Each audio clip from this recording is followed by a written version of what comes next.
오늘 말씀의 제목은 평소의 습관이 지금의 당신 모습이다. 평소의 습관이 지금의 당신 모습이다 라는 제목으로 하나의 말씀을 함께 나누도록 하겠습니다.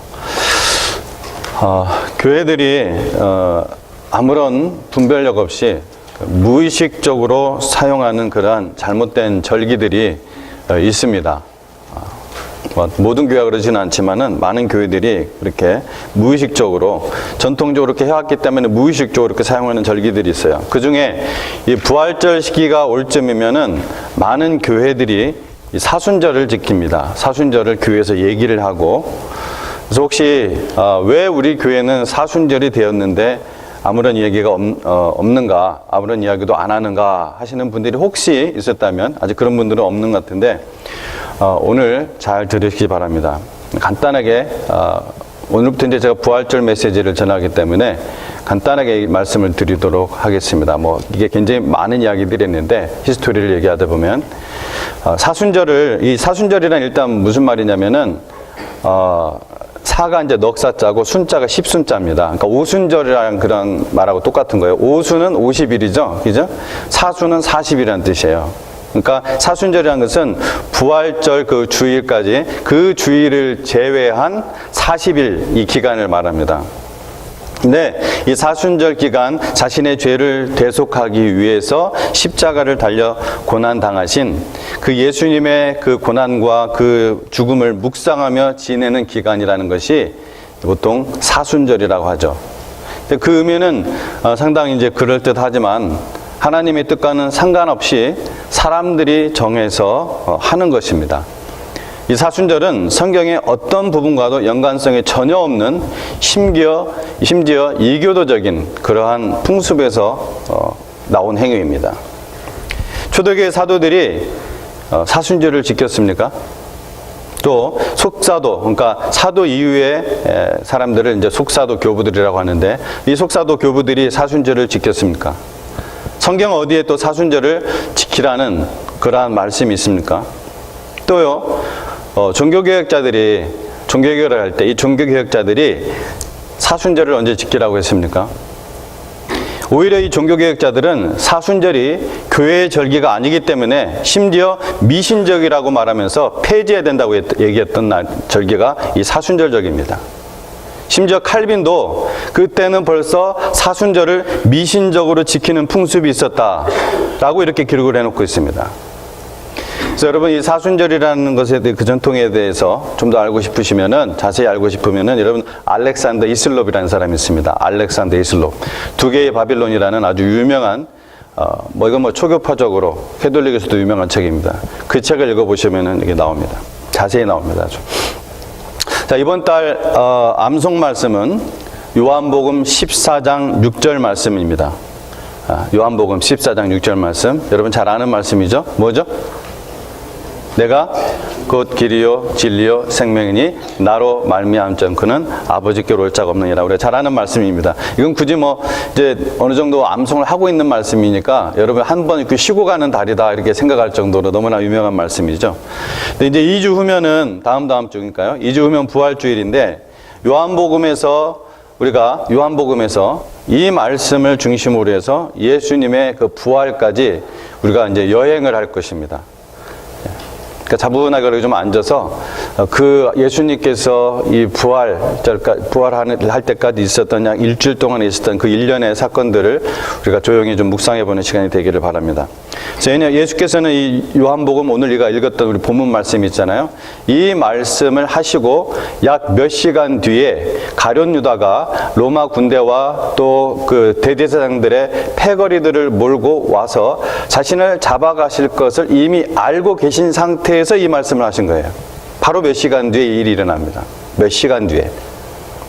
이 말씀을 또 하시기 전 어떤 일련의 일들이 있었는지 우리가 살펴보는 것은 제자들에게 이 말씀을 하실 때 그 예수님의 심정을 우리가 좀 더 잘 느낄 수가 있습니다. 먼저 6월절 엿새 전날부터 한번 시작해 보도록 하겠습니다. 6월절 엿새 전날은 요한복음 11장부터 우리가 시작하는 거예요. 11장부터 14장까지 이렇게 올 겁니다. 요한복음 그 11장에 보면은 6월절 엿새 전날에 예수님께서 이 베다니, 그 나사로가 사는 그 베다니, 거기에 이제 도착하신 사건이 나옵니다. 그래서 거기에 도착하셨을 때 성경 말씀을 보면은 예수님을 위해서 잔치를 벌였다고 합니다. 이때 나사로의 동생 마리아가 옥합을 깨트려서 아주 비싼 이 향유로 예수님의 발을 씻기는 사건이 바로 이때 일어납니다. 가룟 유다가 그것을 보고서 야, 그것을 팔아서 가난한 자들을 돕지 왜 그것을 낭비하느냐, 이렇게 hir난하자 예수님께서는 가만두어라, 마리아는 나의 장례할 날을 위하여 향유를 간직하게 하라, 이렇게 말씀을 하십니다. 그 이튿날, 즉 6월절 이제 닷새 전날입니다. 우리가 지금 왜 자꾸 6월절을 중심으로 얘기를 하죠? 예수님께서 언제 돌아가셨습니까? 6월절 날 돌아가셨습니까? 6월절 전날 돌아가셨습니까? 6월절 전날 돌아가셨습니다. 예. 수요일 날 우리가 반복해서 우리가 한 3번 정도 우리가 계속 말씀드렸는데 6월절 날 돌아가신 게 아니에요. 6월절 전날이 어떤 날이냐면은 6월절에 6월절 양을 잡는 날이에요. 6월절 예비일이에요, 그날이. 그래서 6월절 양을 잡는 날 예수님께서 십자가에서 죽으신 거예요. 그리고 6월절 날 이미 무덤에 이제 들어가신 것입니다. 해 지기 전에. 자, 어쨌든 그렇게 6월절 닷새 전날에 어떤 일이 있었냐면은 나귀를 타시고 예수님께서 예루살렘 이 성에 입성을 하십니다. 이때 어떤 일이 일어나신지 여러분 잘 아시죠? 사람들이 종려나무 가지를 흔들면서 환영을 했죠. 그러면서 이제 그렇게도 바라던 자기들의 그 해방의 날이 오게 되었다 하면서 예수님을 아주 대대적으로 환영을 했었습니다. 만약 이때 예수님께서 조금이라도 군중들을 선동하는 그러한 언행을 하셨다라면은 당장이라도 폭동이 일어나서 삽시간에 그 로마 총독부를 뒤엎을 태세였어요. 그들의 기대는, 그들이 생각했던 메시아는 바로 그런 메시아였으니까. 그러나 주님께서는 아무런 전투적인 그러한 선동적인 언행을 하지 않으셨습니다. 오히려 하신 말씀이 한 알의 밀이 땅에 떨어져 죽어야 한다, 인자가 들려야 한다. 그들로서는 그 상황에서 이해할 수 없는 말만 하시고 실망스러운 그런 말씀만 하시고 그날을 그냥 지내셨습니다. 오직 하나님의 예언에 기록된 그 말씀대로만 행하셨던 것입니다. 자, 주님은 십자가 구속의 사역을 이루시기 위해서 하나님의 보내심을 받았다는 것을 당연히 잘 알고 계셨습니다. 그래서 우리가 나귀를 타고 입성하셨다고 했잖아요, 그죠? 나귀를 타고 입성하신 것은 이 땅의 정복자가 아닌 당신 자신을 속죄물로 드리기 위한 것이었죠. 그것을 나타내는 것입니다. 자신의 모든 것을 희생하는 이 6월절 어린 양으로 내놓은 것이고, 또 아픔과 고통, 또 버려짐이 기다리고 있다는 것을 다 아시면서도 주님은 홀로 그 길을 걸어가신 것입니다. 그러나 여러분, 예수님께서 다시 오실 때는 나귀를 타고 오시지 않습니다. 예수님께서 다시 오실 때의 모습을 요한계시록에는 이렇게 기록을 합니다.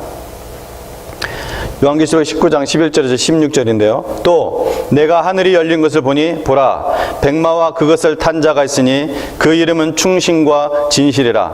그가 공의로 심판하며 싸우더라. 그 눈은 불꽃 같고 그 머리에는 많은 관들이 있고 또 이름 쓴 것 하나가 있으니 자기밖에는 아는 자가 없고 또 그가 피 뿌린 옷을 입었는데 그 이름은 하나님의 말씀이라 칭하더라. 하늘에 있는 군대들이 희고 깨끗한 세마포옷을 입고 백마를 타고 그를 따르더라. 그의 입에서 예리한 검이 나오니 그것으로 만국을 치겠고 친히 그들을 철장으로 다스리며 또 친히 하나님 곧 전능하신 이의 맹렬한 진노의 포도주 틀을 밟겠고 그 옷과 그 다리에 이름을 쓴 것이 있으니 만왕의 왕이요 만주의 주라 하였더라. 여러분, 다시 오시는 예수님은 사탄의 머리를 부서뜨린 그러한 정복자로, 또 만왕의 왕 만주의 주로 오시기 때문에 개선장군이 타는 그러한 백마를 타고 오시는 것입니다. 물론 이게 이제 상징적인 것이죠. 실제로 그걸 타고 오실지는 저는 모르겠습니다. 이런 부분들을 보면 여러 사람들에 의해 또 여러 장소에서 약 1500여 년에 걸쳐서 기록된 이 성경 말씀이에요. 여러 사람, 직업도 다 달라요. 여러 장소 1500년. 이렇게 기록된 성경 말씀이 얼마나 일관성 있게 기록되어 있는지 놀랍기만 합니다. 그것은 시대적, 공간적, 인간적 한계를 초월하여 계시는 이 성령님께서 각 사람을 통해 기록한 것이기 때문에 그렇습니다. 그런데 예루살렘에 입성하신 후에 하신 말씀이 독특합니다. 12장 47절 말씀인데요. 사람이 내 말을 듣고 지키지 아니할지라도 내가 그를 심판하지 아니하노라. 내가 온 것은 세상을 심판하려 함이 아니요 세상을 구원하려 함이로라. 자, 앞에 부분을 제가 다시 한번 읽어보도록 하겠습니다. 사람이 내 말을 듣고 지키지 아니할지라도 내가 그를 심판하지 아니하노라. 참 독특하죠?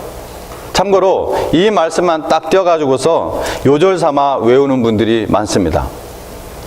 이 구절만 외우면서 그냥 붙잡고 그냥 늘어지는 거예요. 좀 불안하면 이 말씀을 막 외우는 거예요. 여러분, 그러면 아주 큰일이 날 수가 있습니다. 어떤 사람은 이렇게도 얘기합니다. 하나님은 자비의 하나님이기 때문에 구원받지 않은 사람들, 즉 천국에 들어가지 못하는 사람들은 불못에 던져져서, 아주 우리 요한계시록에 Lake of Fire 이렇게 나오잖아요. 불못에 던져져서 고통을 영원토록 받게 하시는 것이 아니라 영원히 사라져버리시게 할 것이다. 즉 영혼 멸절설을 주장합니다. 그래서 영혼 멸절설이라고 하는데요. 영국의 유명한 신학자인 존 스타트 같은 분도 이 영혼 멸절설을 주장하고 믿었던 분이에요. 아주 복음계열에 있어서 유명한 분인데 아주 치명적인 그러한 믿음을 갖고 있었습니다. 어떤 자기만 그렇게 믿고 싶은 거야, 자기가 그렇게 믿고 싶은 거야 자유겠지만, 요한계시록 20장 10절은 구원받지 못한 사람들이 던져지는 그 불과 유황못은 세세토록 밤낮 괴로움을 받는 곳이다. 뭐라고요? 세세토록 밤낮 괴로움을 받는 곳이다. 영원토록. 분명하게 성경은 기록을 하고 있습니다. 이거 해석이 필요합니까? 어려워요? 그 사람들은 성경을 읽지 않은 사람들이거나 아니면 성경을 안 믿는 사람들이거나 아니면 아전인수로 해석하는 사람들이죠. 그럼 이 47절의 말씀은 무슨 말씀인가? 하나님의 말씀을 지키지 않아도 예수님께서 심판하지 않겠다. 이 말씀은 무슨 말씀인가? 이것은 무엇과 관련된 말씀이냐면은 예수님의 초림과 관련된 말씀입니다. First coming, 처음 오셨을 때. 예수님께서 초림하신 것은 왜 오셨다고 하셨어요? 구원하기 위해서 오셨다고 하셨어요. 이 세상을 심판하러 오신 것이 아니라 이 세상을 구원하기 위해서 오셨기 때문에 이 영원한 심판은 최후로 미루신다는 의미입니다. 영원한 심판을 뒤로 미루시는 것이지 심판이 없다는 것이 아니에요. 지금 이 12장 47절 말씀을 기록한 요한이 이 앞부분에서 요한복음 3장 17절 18절 그리고 요한복음 3장 36절 여기서 자기를 믿지 않는 자들은 어떻게 됐다고, 어떤 상태라고 했어요? 이미 심판을 받은 상태라고 예수님께서 직접 말씀하셨어요. 사도들이 기록한 것이 아니라, 사도들이 얘기한 것이 아니라 예수님이 직접 말씀하셨어요. 자신을 믿지 않으므로 이미 심판을 받은 상태다. 이때 이미 받은 심판이 가리키는 것은, 여러분 잘 들으시기 바랍니다. 이제 혼동이 될 수가 있어요. 이때 이미 받은 심판, 이미 받은 이 심판이 가리키는 것은 구원받지 못한 사람들이 영원한 불못에 가는 그러한 구형이 내려졌다는 얘기예요. 구형 아시죠? 구형과 선고 아시죠? 그죠? 구형, demanding. 하나님의 나라는 오직 예수 그리스도의 그 피값으로 죄를 용서받은 사람들만 들어갑니다. 예수님께서는 바로 자신의 죽음으로 이 죄를 대신하시고 대속하셨다고 하셨죠. 그래서 우리가 오직 그 십자가를 믿고 따라오는 자들을 구원하시기 위해서 2000년 전에 오신 거예요. 그게 예수님의 초림입니다. 그 구원을 받은 자들은 비로소 이 영원한 불못의 그 구형, 이 구형이 사라지고 하나님과의 관계에 회복이 일어났기 때문에 이제 하나님의 자녀가 되어서 하나님 나라에 들어가는 거예요. 여러분, 하나님의 나라는 하나님의 자녀만 들어가는 나라입니다. 하지만 이 십자가의 복음을 믿지 않는 자들, 혹은 성경은 따르지 않는 자들이라고도 표현이 되어 있습니다. 최후의 심판 때 영원한 불못의 구형이, 그 구형, demanding이 그대로 선고, sentencing 되는 겁니다. 좀 투박하지만 제가 쉽게 이거를 좀 비유를 들자면, 자, 검사가 모든 죄인들에게 사형을 판사에게 구형을 했습니다. 판사는 그 구형대로 사형을 선고하는 것이죠. 그런데 그중 몇 사람은 아주 좋은 변호사를 만났습니다. 이 변호사는 능력이 대단해서 판사가 이 죄를 완전히 사면할 수 있는 그 유일한 길을 제시했습니다. 그 몇 사람은 그 변호사를 믿고 자신의 생명을 포함하여서 모든 것을 다 맡겼습니다. 그러나 검사는 그들이 죄값을 치렀으므로 그들에게 사면을 구형했고, 판사는 그들에게 사면을 선고했습니다. 그들에게 자유가 주어진 것입니다. 자, 그래서 이미 받은 심판, 그리고 최후의 심판에 대해서 여러분이 혼동이 없기를 바랍니다. 그래서 우리가 이 땅에 살면서 아직 예수님의 구원을 받지 못한 사람들은 모두 영원한 불못에 무엇이 내려진 거예요? 구형. 이 구형이 내려진 상태라는 거예요. 그래서 구원하러 오신 거예요, 예수님께서. 그래서 예수님께서 다시 오실 그날, 최후의 심판날에는 예수님께서 처음에 오셔서 선포하셨던 그 말씀으로 직접 심판을 하신다는 것입니다. 요한복음 보면은 5장에 하나님께서 그 심판을 그 아들에게 맡기셨다고 했죠. 예수님은 이 47절 바로 뒤에서, 바로 이 47절 바로 뒤가 몇 절이에요? 정신 차리고 듣고 있는지. 47절 바로 뒤가 몇 절이에요? 48절. 예. 48절에서 이 말씀을 분명히 하셨어요.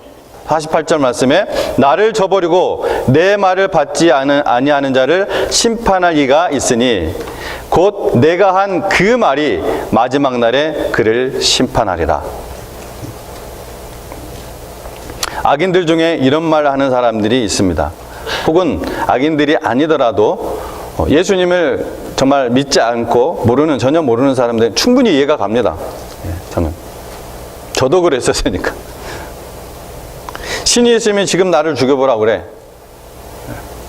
네가 말한 하나님이 있으면은 지옥으로 나를 지금 데려가 보라고 그래. 하지만 실제로 하나님께서 그 사람이 그런 말을 한다고 해서 당장 그를 죽여서 지옥으로 보내는 일은 거의 일어나지 않습니다. 사실 그 사람들도 그걸 알기 때문에 감히 그런 말을 하는 거 아니겠어요? 실제 저도 오랜 기간 그런 생각을 한 적이 있습니다. 어떤 생각이냐면은 하나님께서 왜 저런 악인들을 당장 벌하시지 않을까? 왜 저렇게 악한 방법으로 돈을 버는 것을 가만 내버려 두실까? 아마 여러분도 그런 생각을 한두 번쯤은 하신 적이 있을 겁니다. 아주 잔인한 그런 폭력, 살인, 인신매매, 개인과 가정을 무너뜨리는 그러한 사람들, 주님의 몸인 교회에 감히 해악을 끼치고 분란을 일으키는 그러한 사람들, 왜 가만 내버려 두실까? 그런데 하나님께서 여러분 어떤 기준 이상으로 죄를 다 징벌하시고 죽인다면은, 우리가 원하는 대로 이렇게 된다면은 어떤 일이 일어날까요? 자, 어떤 기준 이상이란 말이 들어가는 것이 꼭 중요해요.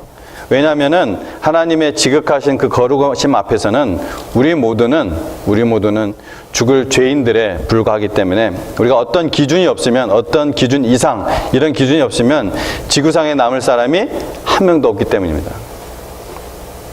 자, 아무튼 그런 기준이 있다고 한번 가정을 하고 그 기준 이상으로 죄를 지으면은 징벌하시고 바로 지옥에 보내신다면은 어떤 일이 일어나겠느냐 하는 것입니다. 어쩌면 믿는 사람의 숫자는 더 많아질지도 모릅니다. 하지만 그 믿음이 하나님이 기뻐하시는, 원하시는 믿음일까요? 징벌받을 것이 무서워서 공포감 속에서 믿는 하나님, 그저 영원한 불못의 고통을 피하고 싶어서 믿는 하나님, 혹은 믿음을 무슨 생명보험처럼 생각하는 사람들 엄청나게 많아질 겁니다. 아마 저도 그 중에 한 사람일 수 있을 거예요. 분명히. 이 땅에서도 잘 살고, 제일 잘 살고라는 것은 뭔 말이냐면 하나도 포기 안 하고, 예수님께서는 다 포기하고 따라오라고 했는데 이 땅에 또 하나도 포기 안 하고, 그리고 죽어서도 좋은 곳 가고 싶은 그러한 계산 속에서 믿는 하나님, 그런 사람들이 얼마나 많이 있겠습니까?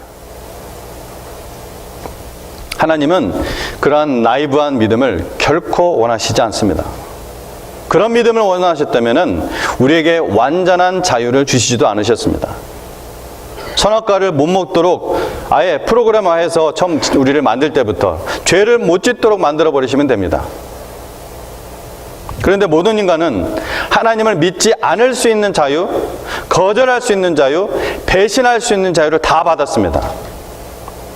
참된 믿음, 그리고 참된 사랑은 오직 완전한 자유를 전제로 했을 때만 존재하기 때문에 그렇습니다. 저만 그랬던 것인지는 모르겠지만 옛날에 이런 마음이 들었을 때가 있었습니다. 내가 오늘 전하는 이 100마디의 말보다 그냥 하늘에서 불이 내리고 땅이 쫙쫙 갈라지는 그런 역사가 일어나는 것이 훨씬 더 복음을 전하는데 효과적이지 않을까 믿게 하는데, 하나님이 마음만 먹으시면은 지금 당장 그렇게 하실 수 있다는 그런 믿음이 저에게는 분명히 있거든요. 그런데 설교할 때마다는 아니더라도 한 달에 한 번, 아니면 분기별로 한 번만이라도 그런 일이 일어난다면은 훨씬 더 많은 사람들이 회개하고 예수님을 영접할 텐데, 그런데 마찬가지입니다. 그 믿음이 과연 거룩하시고 완전하신 하나님께서 원하시는 믿음이겠어요? 그 믿음이 아니죠. 결코 아닙니다. 그래서 예수님께서도 부활하신 예수님을 보고 나서야 믿은 도마에게 이렇게 말씀하신 거죠. 너는 나를 본고로 믿느냐? 보지 못하고 믿는 자들은 복되도다. 자, 우리가 다시 이제 유대 시간으로 6월절 전날로 돌아가 보겠습니다. 6월절 전전날로. 우리 시간으로 따지자면은 6월절 준비일인 6월절 그 양을 잡는 날의 전날입니다. 이날 무슨 일이 있었죠? 바로 주의 만찬이 이때 있었습니다. 예수님께서는 이때 제자들의 발을 씻기시고 제자들과 함께 마지막 만찬을 나누셨습니다. 그리고 식사 중에 심령이 괴로워 증언하여 말씀하시되 너희 중 하나가 나를 팔리라 말씀하셨습니다. 가룟 유다를 가리킴이었죠. 가룟 유다가 나간 뒤에 남은 제자들에게 내가 너희를 사랑한 것 같이 너희도 서로 사랑하라. 내가 너희를 사랑한 것 같이 너희도 서로 사랑하라 는 새 계명을 주시고 또 한 가지 아픈 예언을 하셨습니다. 이 말씀을 하실 때가 가장 마음이 아프지 않으셨을까? 제자들 중에 수제자 역할을 했던 베드로가 닭 울기 전에 3번 예수님을 부인할 것이라 이것을 예언을 하십니다. 여러분들이 지금 제자로서 거기에 앉아 있다면, 주의 만찬을 나누기 위해서 거기에 앉아 있다면 어떤 분위기일 것 같습니까? 결코 흥겹거나 유쾌하거나 또 평범한 분위기가 아닙니다. 오히려 심각하고 지금 충격적인 그런 분위기입니다. 우리도 그 분위기 속에 들어가서 이 말씀을 들을 필요가 있어요. 이렇게 두려움과 충격 속에 빠져있는 제자들에게 사랑이 많으신 우리 예수님은 바로 이 말씀을 하신 것입니다. 그것이 바로 오늘 읽었던 말씀이에요. 너희는 마음에 근심하지 말라. 하나님을 믿으니 또 나를 믿으라. 내 아버지 집에 거할 곳이 많도다. 그렇지 않으면 너희에게 일렀으리라. 내가 너희를 위하여 거처를 예비하러 가노니 가서 너희를 위하여 거처를 예비하면 내가 다시 와서 너희를 내게로 영접하여 나 있는 곳에 너희도 있게 하리라. 내가 어디로 가는지 그 길을 너희가 아느니라. 근심하지 말라. 나를 믿으라. 하나님이 어떤 분이신지를 바르게 아는 사람은 염려할 필요가 없죠. 하나님을 믿지 못하고 하나님의 권능과 그 약속을 믿지 못하기 때문에 염려가 찾아오는 것입니다. 그리고 사실 우리가 그것을 믿어도 아는데도 염려가 사라지지 않죠. 다 사라진다면 정말 큰 은혜입니다. 그걸 다 믿는데도 그런 염려와 근심이 사라지지 않습니다. 그것은 뭐냐? 습관이 안 돼서 그런 것입니다. 습관이. 평소의 습관이 당신의 지금 모습을 만든다는 것입니다. 평소에 성경 말씀을 배우는 그러한 시간과 그러한 장소에 헌신 안 하고, 평소에 주님의 모임에 빠지고, 평소에 밥 먹을 때만 기도하거나 일이 터질 때만 기도하는 습관을 가진 사람은 그런 하나님을 믿는다고 해도 머리로는 다 인정은 해도 근심과 슬픔이 짓누르는 것을 피할 수가 없습니다. 여러분, 습관은 누가 만들어주는 것이 아닙니다. 또 그것이 갑자기 뚝딱뚝딱 되는 것이 아닙니다. 그 많은 시간이 걸립니다. 그래서 하나님께서는 계속해서 이런 시험과 고난을 통해 이러한 습관을 우리에게 만들어 주십니다. 자기가 매일 계속해서 이 습관을 만들어가는 것입니다. 여러분, 사순절을 지키는 것으로 되는 것이 아닙니다. 여러분, 고난절 금식하는 것으로 되는 것이 아니에요, 결코. 부활절날만 기억하는 부활의 예수님이 아닙니다. 평소에 주님의 고난을 생각하고, 평소에 회개하고, 평소에 감사하고, 평소에 헌신하시기 바랍니다. 이것이 여러분의 오늘의 모습입니다. 이 세상에는 근심된 일도 많고, 슬픈 일도 많고, 피곤한 일도 많습니다. 그것이 바로 그러한 일들이 여러분의 거룩한 실습을 안 하는 핑계거리가 되도록 내버려 두는 것이 그건 여러분의 자유입니다. 하지만 결국 그런 평소의 습관이 여러분의 모습을 결국 만든다는 것을 잊지 마십시오. 갑자기 고난과 시험이 닥칠 때 여러분의 모습은 어떻습니까? 갑자기 주님 오실 때 발견되는 여러분의 모습이 어떨 것 같습니까? 본문 4절에 보면 예수님께서 내가 어디로 가는지 그 길을 너희가 아느니라 말씀하셨습니다. 이 말씀은 예수님이 가시는 곳 어디입니까? 즉 하나님의 나라로 가는 그 길을 제자들도 안다는 말씀입니다. 이때 도마는 뭔 말인지 못 알아들으니까 주여 주께서 어디로 가시는지 우리가 알지 못하거늘 그 길을 어찌 알겠사옵나이까? 이렇게 물었습니다. 이때 예수님께서 대답하신 말씀이 바로 이번 달 암송구절인 6절 말씀입니다. 이때 대답했던 말씀이에요. 예수께서 이르시되 내가 곧 길이요 진리요 생명이니 나로 말미암지 그는 아버지께로 올 자가 없느니라. 영어와 성경 원어를 읽으면 모두 이게 정관사가 붙어 있습니다. 즉 예수님이 유일한 그 길이고 예수님이 유일한 그 진리고 예수님이 유일한 그 생명이라는 말씀이에요.